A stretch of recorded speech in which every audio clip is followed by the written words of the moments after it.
saran saya berdasarkan pengalaman dan juga seorang ibu ya Pak, saya juga jujur setiap melihat berita ada keracunan anak karena hidangan MBG itu ingat sedih. Itu cucunya Pak Mahfud MD itu sampai kena keracunan. Iya betul Pak, saya juga terus terang saya melihatnya sedih Pak.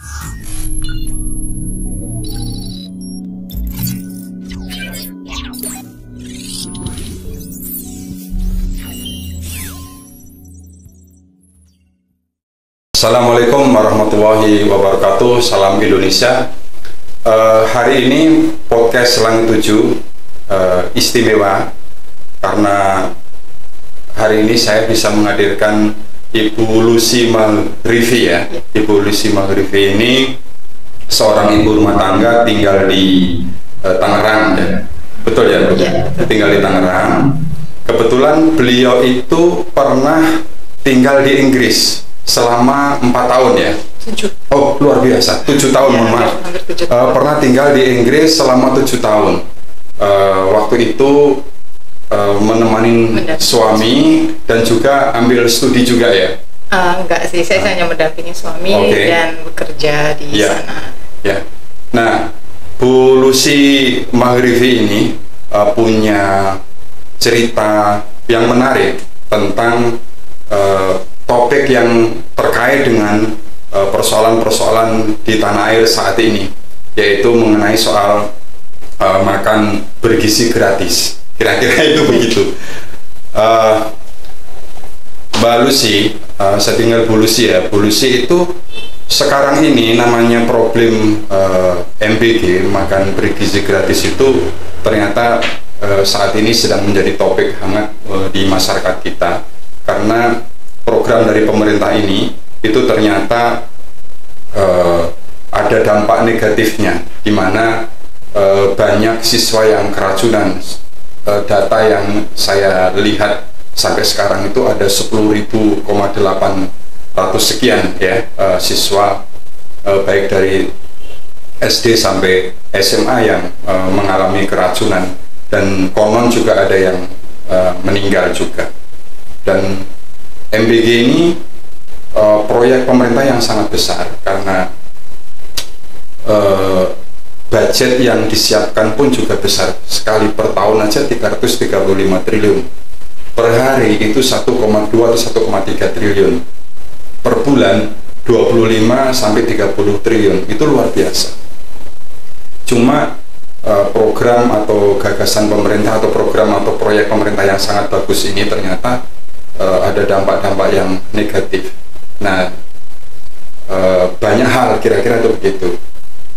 Nah, saya mau tanya sama Mbak Lucy yang pernah tinggal 7 tahun di London, itu kan, mendampingi suami dan juga kebetulan juga punya putra yang sekolah di sana, yang juga mendapatkan makan siang gratis juga, yang bergizi juga dari sekolah di sana atas program juga dari pemerintah. Nah, mungkin bisa diceritakan Bu Lucy cerita tentang makan gratis di sekolah di sana itu.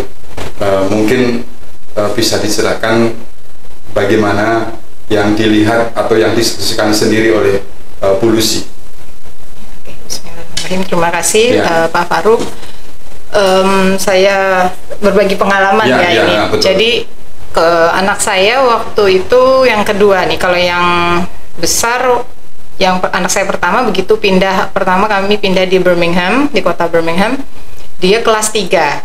Jadi saat itu sudah tidak mendapat makan siang gratis. Kelas 3 SD ya.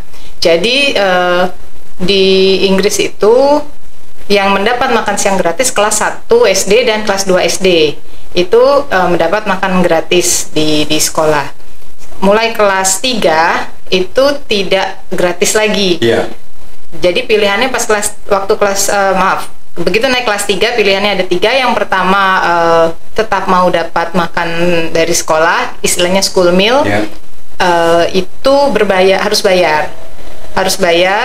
bayarnya per hari dihitungnya. Atau pilihan kedua, membawa bekal dari rumah yang tentunya ditentukan bekalnya seperti apa, dipastikan. Kalau bawa dari rumah itu juga harus ada aturan-aturannya, tidak boleh membawa yang memicu alergi, salah satunya yang kacang, karena di sana tuh peanut, alergi peanut itu lumayan jadi isu serius. Jadi kalaupun bawa sandwich, roti sandwich, dihindari yang pakai selai kacang atau yang makanan lain yang memicu alergi. Dan yang pilihan ketiga, harus punya bisa dibilang tanda kalau dia eligible untuk mendapat makan siang gratis, school meal itu. Nah, anak saya sempat mencoba tadi yang anak pertama, begitu naik kelas 3, begitu pindah dia naik kelas 3, langsung masuk kelas 3, itu saya sempat tanya apa bisa untuk dapat makan siang gratis. Ternyata tidak bisa karena waktu itu suami saya di Inggris tuh sebagai student, jadi dianggap dianggap mampu untuk menyediakan makan ataupun membayar makan siang gratis, jadi tidak eligible untuk mendapatkan makan itu. Nah, kemudian anak saya yang kedua lah yang dapat kelas 1, dan waktu itu dia sampai kelas 2. Awal anak saya bilang mau coba school meal, jadi saya ikutkan anak saya mendapat school meal. Dan pas kelas 3, maksudnya itu begitu naik kelas 3 mencoba school meal. Waktu itu satu hari 2 pound sterling. Sampai kami pulang ke Indonesia 2023 itu masih kisaran 2 pound 5 pence per harinya, Pak. Jadi saya harus membayar tiap hari. Terus setelah mencoba sekitar 1 bulan, mungkin anak saya rasanya bosan mau bawa bekal. Nah, itu juga bisa diubah, tapi kita harus lapor ke office-nya untuk memberitahu anak saya tidak lagi bayar atau mengikuti school meal, dia mau bawa bekal dari rumah. Ya, jadi anak Bu Lucy itu yang dapat makan siang gratis itu kelas 1, kelas 2 ya? Iya, saat kelas 1 dan kelas 2 itu yang gratis. Kelas 2 aja? Iya, betul. Jadi ke kelas 3 itu boleh, yang harus yang eligible, yang memang dikategorikan tidak mampu. Iya, betul. Tapi ketika kategorinya mampu, itu harus bayar? Boleh, tapi bayar. Betul, atau bawa bekal dari rumah. Bawa bekal sendiri pun itu ditentukan standarnya ya, betul, sama sekolah. Betul. Tapi ini mungkin bisa berbeda di sekolah yang berbeda juga ya, Pak ya. Cuma ini kebetulan anak saya dua-duanya waktu itu SD-nya di sekolah yang terpisah, berbeda sekolah waktu SD. Jadi dan kebetulan dua-duanya punya aturan yang mirip ya. Nah, di situ pada saat anaknya Bu Lucy itu sekolah di sana tuh yang dapat makan siang gratis ya di Inggris itu, ada nggak cerita namanya keracunan di sana? Seingat saya sih tidak ada. Selama 7 tahun dengar cerita. Seingat saya sih tidak ada, nggak ada sih, Pak. Nggak ada ya? Iya. Nah, modelnya mereka atau anak-anak sekolah itu dapat makan siang gratis. Itu suplai makan siang gratisnya itu dari mana? Dari sekolah atau dari pihak ketiga yang mengirim ke sekolah? Waktu di Inggris ya, Bu Lucy ya, itu. Yang saya tahu setiap sekolah itu punya dapur masing-masing. Ya, oke. Nah, di sekolah anak saya dia ada dapurnya sendiri. Mereka juga masak di dapur itu, di lingkungan sekolah dapurnya. Mereka masak di situ. Ada yang khusus yang masak dan dia certified. Kemudian ada istilahnya catering assistant, itu yang membantu. Si chef juga nanti juga membantu untuk melayani. Catering assistant itu yang chef itu tadi ya? Catering assistant itu asistennya chef, yang membantu di dapur. Nah, chefnya sendiri ada dan dia tentunya certified ya, Pak. Terus ada catering assistantnya. Nah, catering assistant dan chefnya itu saya kebetulan, kalau untuk catering assistant saya kenal karena itu teman saya, dia dari Pakistan dan dia pun anaknya bersekolah di sekolah itu. Iya, ada 3 anaknya. Dan yang satu lagi teman saya juga asli Nottingham. Dia juga bekerja di situ dan anaknya sekolah di situ juga. Jadi ini saya jadi ingat beberapa hari lalu Gubernur Jawa Barat, Pak Dedi ya, dia sempat kasih saran kalau bagaimana MBG ini kalau dapurnya di sekolah saja dan melibatkan orang tua murid. Nah ini saya jadi teringat dengan pengalaman saya. Iya, karena memang menurut saya kalau dapurnya di sekolah itu jelas makanan lebih fresh, nggak ada jeda waktu yang terlalu lama untuk antara memasak juga mengirimkan ke sekolah. Yang kedua soal orang tua murid terlibat itu juga bagus karena merasa memiliki, merasa menyayangi, betul. Jadi kan, ada anak saya juga kok di sini dan ada teman-teman anak saya, masa saya tidak. Tapi saya bukan berarti menjudge ada yang kurang atau ini di tiap ini ya Pak, di tiap dapur atau ini enggak. Cuma begitu Pak Dedi bilang gitu, saya jadi kayak oh iya memang bisa dipikirkan ini idenya gitu. Jadi di dapur sekolah itu kalau sepengetahuan dulu sih itu ada chefnya, kan? Ada asisten, catering asisten, ada asisten, terus tentunya yang tapi itu chefnya yang sertifikat bersertifikasi ya, betul. Bersertifikasi dan kemudian standar higienisnya juga udah pasti ini ya. Iya betul. Nah itu dibiayai oleh sekolah sendiri, makan siang gratis itu, atau itu subsidi dari pemerintah di sekolah itu? Yang di sekolah ya, itu disubsidi juga oleh pemerintah, tapi tetap orang tua murid yang tadi saya di awal saya bilang tetap membayar makanan itu, karena saya rasa kalau 2 pound untuk satu makanan yang full, jadi anak saya sempat cerita makanannya itu memang beragam, yang jelas ada karbohidrat, ada proteinnya, ada buahnya, dan minuman. Nah kayaknya dengan melihat menu itu 2 pound rasanya nggak mencukupi kayaknya ya Pak ya. Jadi disubsidi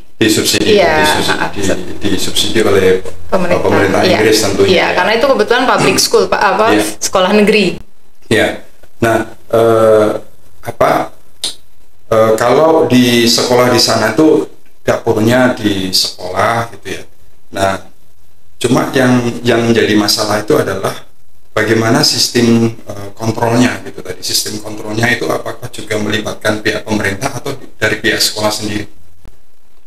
Kalau ada sistem kontrolnya nggak maksudnya? Saya kalau untuk yang sekolah ini terus terang saya tidak bisa menjawab karena saya nggak tahu persis Pak untuk sistem kontrolnya seperti apa. Saya masih dari luar aja dan juga saya cuma lihat dan saya nggak pernah masuk juga, nggak boleh kan Pak. Jadi untuk pertanyaan ini kayaknya saya sama ini juga Pak, untuk kontrolnya.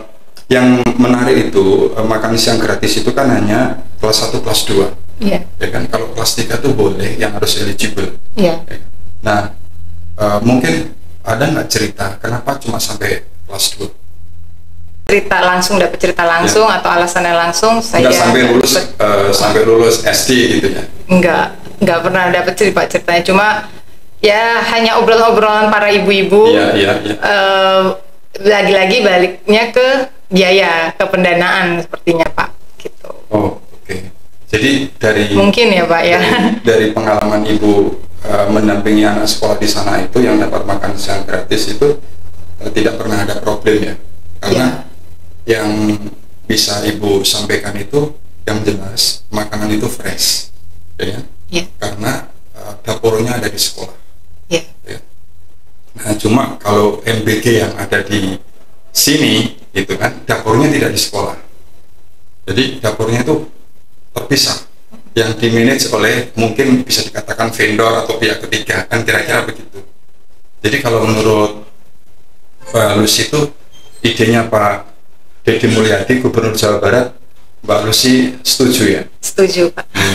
Setuju, asal ya kembali lagi pelaksanaannya Pak. Sebenarnya menurut saya ide MBG ini bagus loh Pak, bagus ya, idenya tuh udah bagus, brilian.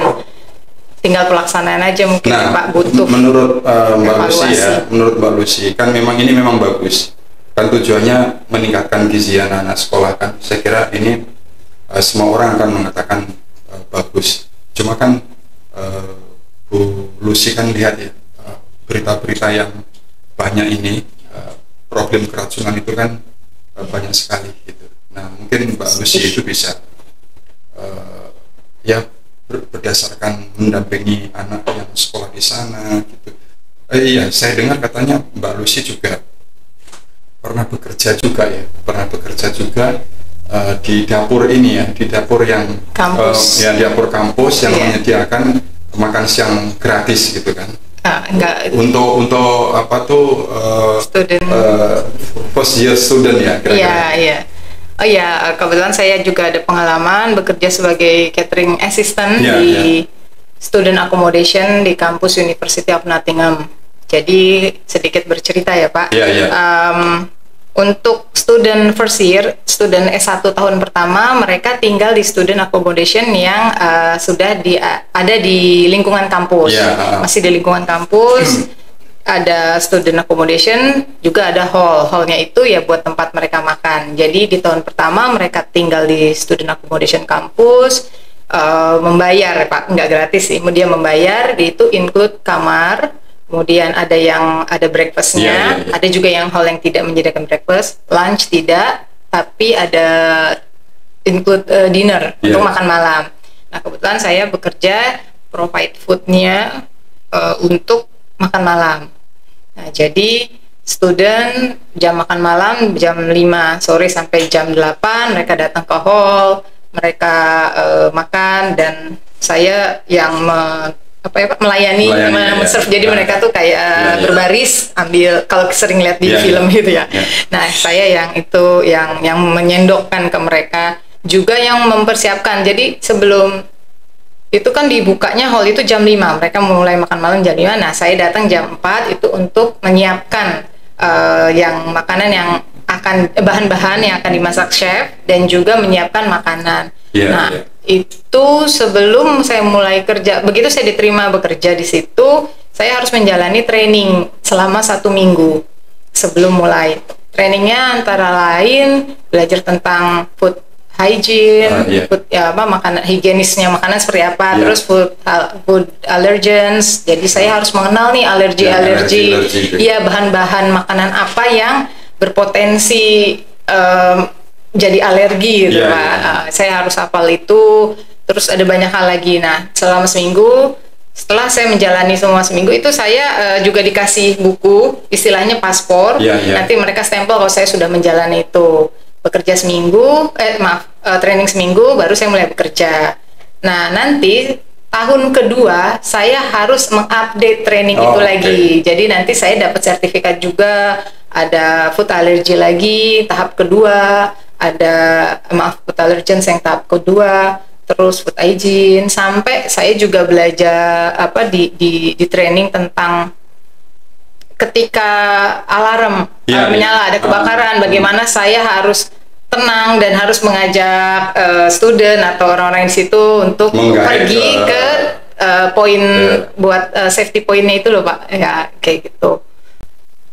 Jadi di kampus itu mereka yang first year-nya itu untuk student yang ada di sana itu dapat makan 3 kali juga ya, breakfast, lunch sama dinner. Lunch tidak, cuma sarapan dan makan breakfast sama malam. Dinner ya. Gitu ya. Nah sebelum saya mulai melayani makanan di jam 5 buka itu, saya selalu di briefing oleh chef. Jadi menu itu ada banyak. Untuk karbohidratnya itu biasanya ada 3 macam, termasuk kadang ada nasi juga, kadang juga ada roti, ada juga yang selalu ada tuh pasta, terus nanti ada juga proteinnya apa dan sayurnya apa. Nah itu kita setiap satu menu saya dijelaskan ini mengandung apa aja.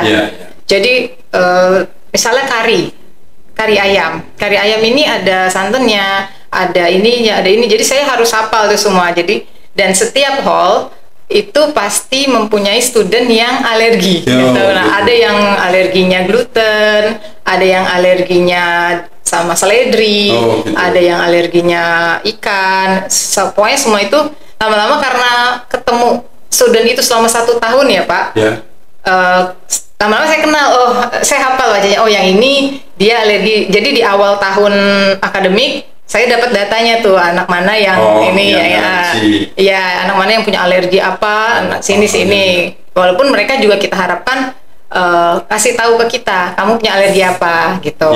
Nah, tapi lama kelamaan akhirnya ya saya hafal, yang anak ini dia alergi ini. Jadi begitu dia datang ya saya sudah hafal, jangan yang ini ya, ini mengandung ini, kamu pilihan kamu tinggal ini dan ini. Dan mereka juga tahu. Jadi setiap datang, makanan apa yang bisa saya dapat nih malam ini? Ya saya kasih masukan yang ini dan ini gitu. Jadi meskipun mahasiswa ini bayar sendiri kan ya, bukan disubsidi dari pemerintah yang untuk mahasiswa ini ya. Tapi poin yang bisa diambil pelajaran adalah bahwa standarisasinya itu sangat ketat ya, untuk sampai data yang alergi bahan makanan misalnya seledri atau telur atau apa itu udah listnya udah ada semuanya. Sudah ya. Jadi jadi ada makanan-makanan yang memang ini tidak boleh dikasihkan ke anak yang alergi. Ini nggak boleh dikasihkan makanan ke yang anak ini alergi, ini nggak boleh ya. Jadi boleh. Itu udah dipisah-pisah sebelum di serve ke student, itu udah di cluster gitu. Ini untuk yang A, ini untuk yang B, untuk yang C gitu. Iya betul. Juga ada yang vegetarian dan vegan, itu kan berbeda. Dan saya terus terang saya baru tahu perbedaan vegetarian dan vegan itu justru pas kerja di situ ya Pak. Jadi saya dikasih tahu bedanya, dan itu juga saya harus tahu itu kontennya apa. Dan nah tadi ini kaitannya ketika Pak Farouk tanya apakah ada kontrol dari luar dari pemerintah, saya bisa jawab kalau yang ini karena saya bekerja di situ. Jadi ada waktu-waktu tertentu tim itu dari luar kampus, mungkin dari City Council dari pemerintah setempat, itu dia datang. Mungkin dinas kesehatannya di betul. Wilayah kalau itu tidak salah, saya lupa ingat nih Pak, namanya kalau nggak salah STS kalau tidak salah ya Pak, nanti coba saya cek lagi. Dia akan datang dengan waktu yang jelas dirahasiakan. Walaupun gitu kita sempat sih Pak dengar kayak dalam 1 minggu ini chef biasanya memperingati kami, dalam 1 minggu ini loh ada penilaian, ada ini datang. Nah begitu dia datang ya memang langsung pakai baju seragam mereka, pakai topinya, semua itu dicek dari dapur, dari buat ruang servis makanan itu semua dinilai, terus sampai ruang cuci piring, area cuci piringnya kita pakai mesin itu juga mereka ngecek semua gitu. Jadi memang bagusnya tadi tuh standarnya ketat. Yang jadi masalah adalah sekarang ini kan satu masakan untuk semuanya.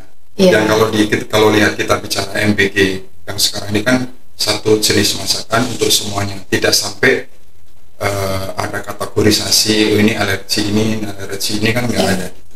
Nah mungkin juga yang keracunan itu bisa jadi memang makanannya ada yang basi, bisa jadi memang karena ada alergi. Karena kan macam-macam hal itu. Nah itu sampai sekarang oleh pihak pemerintah kan belum mengklasifikasikannya, itu yang keracunan, itu yang alergi berapa, yang keracunan berapa gitu. Nah jadi kalau menurut Mbak Bu Lucy ini untuk MBG ini kan baik, mungkin belajar dari di Inggris tadi itu, saran yang perlu disampaikan oleh Bu Lucy apa agar ini paling tidak bisa ditangkap oleh para pihak yang dapat jatah untuk mengelola MBG ini, atau paling tidak menjadi standar nasional juga untuk MBG ini, karena di London tadi itu atau di Inggris tadi itu apa yang disampaikan Bu Lucy itu memang sangat bagus ya, itu semua bisa terukur kira-kira begitu. Saran saya berdasarkan pengalaman dan juga seorang ibu ya Pak, saya juga jujur setiap melihat berita ada keracunan anak karena hidangan MBG itu jujur sedih. Itu cucunya Pak Mahfud MD itu sampai kena keracunan. Iya betul Pak, saya juga terus terang saya ngeliatnya sedih Pak, karena saya juga seorang ibu punya anak, ngebayanginnya udah ngeri banget. Jadi ya seperti saya bilang di awal, sebenarnya ide MBG ini sudah bagus ya Pak, karena saya yakin nggak ada ide untuk anak-anak bangsa itu yang nggak apa ya Pak, nggak ada manfaat atau tujuan yang baik. Iya. Nah, saya yakin pasti di balik itu ada tujuannya baik. Tinggal ya itu tadi pelaksanaannya. Mungkin dapur-dapurnya juga harus lebih diawasi lebih ketat kali ya Pak ya untuk izinnya, karena saya lihat juga di berita ada ternyata dapur yang ternyata belum mengantongi izin. Nah, kayak seperti itu mungkin lebih diperketat lagi perizinan dapurnya, soal higienisnya, dan nggak cuma saat masak. Jadi dari awal sih Pak preparingnya. Kalau standar yang ditetapkan pemerintah sih itu udah ada aturannya, misalnya harus 20 kali 20 meter, jadi kira-kira 400 kan. Terus itu yang bersertifikat.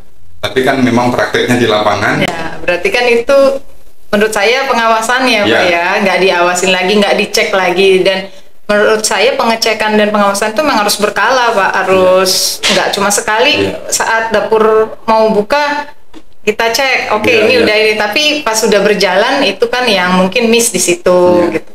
Terus ya dapur di sekolah itu sebenarnya memang menarik, cuma ya kembali lagi persiapannya sih ya Pak ya gitu. Terus soal alergi juga ya memang tidak banyak juga orang tua yang mungkin memahami alergi anaknya ini alergi apa, karena di Indonesia setahu saya yang paling common itu alergi seafood gitu. Terus alergi apa telur ya Pak ya, padahal ada banyak banget alergi, bahkan saya juga baru tahu ada yang alergi seledri seperti itu. Terus juga alergi dry fruit tuh, kayak itu yang mengandung apa Pak, sulfit ya, itu juga berpotensi memicu alergi gitu. Jadi memang sebetulnya ini idenya yang pemerintah ini sangat baik, cuma memang prakteknya di lapangan itu yang masih banyak persoalan yang memang harus dievaluasi, direvisi gitu.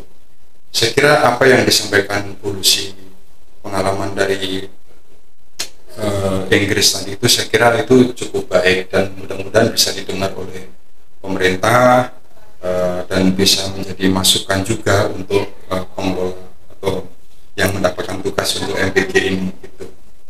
Dan satu masukan yang sangat baik tadi itu dan juga memang diterapkan di Inggris, dapurnya itu ada di sekolah, karena itu untuk menjamin, untuk menggaranti fresh makanannya tadi itu ya.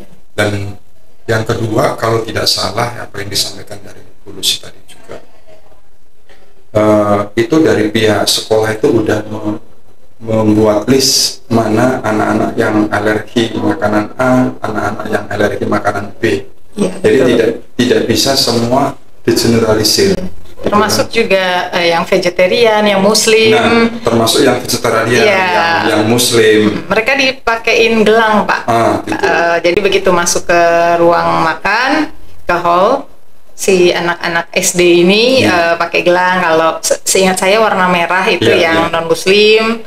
Jadi ketika ada menunya pork, dia bisa dapat itu, dan untuk vegetarian dan muslim dia dikasih gelang warna hijau. Jadi mempermudah si, kita menyebutnya dinner lady, nah istilahnya yang melayaninya itu dinner lady, untuk dia dari gelang udah tahu yang ini vegetarian atau ini muslim, dikasihlah yang makanan yang aman, yang sesuai dengan mereka gitu. Terus kalau ngomong-ngomong, kalau sekarang kan anaknya Bu Lucy kan sekolah di sini nih, udah di Indonesia. Setahun ini. Dapat makan gratis nggak? Enggak Pak. Kok enggak? Nggak tahu, mungkin belum kesana kali Pak. Belum ya. Di Tangerang, anak saya dua-duanya sekolahnya di Tangerang dan belum dapat. Tapi nggak tahu juga nih kalau dapat kayaknya. Oke, Bu Lucy, terima kasih ya. Saya kira hari ini podcast Langit 7 yang mengundang Bu Lucy ini sangat bagus, karena paling tidak apa yang diceritakan dari Bu Lucy tadi itu memberikan gambaran bagaimana untuk menjaga makan gratis tadi itu memang benar-benar higienis, dan mulai dari raw materialnya yang dipersiapkan udah diseleksi standar-standarnya, kemudian kokinya juga udah harus bersertifikat juga, dapurnya juga harus dapur yang benar-benar higienis, bersertifikat juga, semuanya berstandar semuanya kan. Dan satu lagi yang belum dilakukan di sini, dan itu cerita dari Bu Lucy tadi, adalah dapurnya ada di sekolah. Iya. Kan itu kan ya, itu yang kira-kira bisa menjamin bahwa makanan itu fresh. Saya nggak bisa membayangkan yang keracunan itu mungkin saja makanan diolah jam berapa malam-malam, ya kan? Iya. Harus, karena memang daerahnya jauh, memperhitungkan deliverynya, pengirimannya menuju sekolahnya butuh waktu sekian jam. Betul. Nah itu, terus dikirim sampai sana masih nunggu jam siang. Iya, Itu betul. pas dimakan basi. Anak-anak nggak mungkin ngomong basi kan, makan Iya. dimakan. Ternyata keracunan. Iya, betul Pak. Dan dari kayak apa ya Pak, pengetahuannya, misalnya makan Iya. masakan panas tiba-tiba ditutup karena Iya. harus buru-buru, itu Iya, kan juga iya, berpengaruh ya Pak, bikin Iya, betul. cepat basi. Jadi memang harus di dapurnya ini kayak persiapannya juga benar-benar matang. Orang-orang yang dipilihnya juga di training dulu, Iya. diberitahu, dikasih ya itu pelatihan. Jadi juga ada ya, Pak. baiknya pemerintah ini, tim MBG ini harus belajar ke Inggris, saya kira. Paling tidak melihat langsung gitu. Ya sebetulnya tidak perlu belajar pun tidak apa-apa, maksudnya tidak perlu belajar ke Inggris pun nggak apa-apa.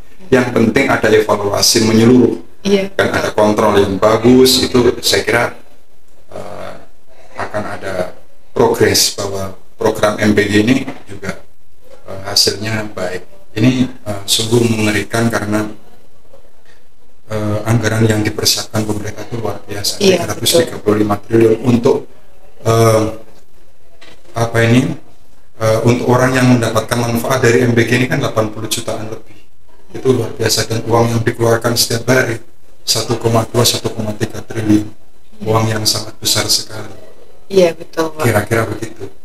Ya mudah-mudahan Bu Lucy, apa yang sudah disampaikan Bu Lucy didengar, bisa memberikan pelajaran buat pihak-pihak yang sekarang ini sedang menangani MBG. Ya mudah-mudahan kalau dengar, siapa tahu Bu Lucy dipanggil, ditanya-tanya kira-kira tentang MBG yang ada di Inggris. Saya rasa teman-teman lain mungkin yang pernah juga pengalaman tinggal di Inggris dan punya anak sekolah di sana juga, saya rasa punya pengalaman yang sama, bahkan lebih baik dari saya lagi ya Pak ya. Ini saya hanya sependek pengetahuan saya dan pengalaman saya sendiri, jadi saya harap sih semoga bermanfaat buat semuanya. Sependek pengetahuan, tapi kan memang ada di situ gitu loh, bener-bener experience-nya memang terjadi. Iya.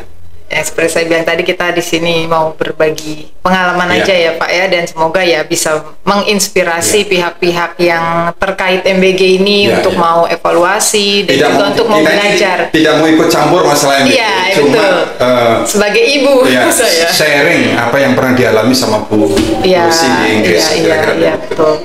Ya. Oke, terima kasih.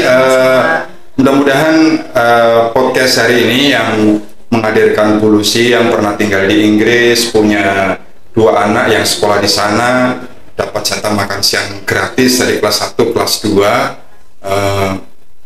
bisa dijadikan ini informasi yang baik buat masyarakat Indonesia, dan sangat penting sekali karena dengan kita punya kemauan untuk memperbaiki dengan belajar tadi itu, saya kira program MBG juga akan bisa lebih baik, karena kalau tidak, sayang sekali anggaran yang begitu besar, dampak negatifnya besar, tapi tidak segera dicarikan solusi yang lebih baik. Ya mudah-mudahan apa yang disampaikan Bu Lucy ini menjadi bagian dari solusi yang didengarkan.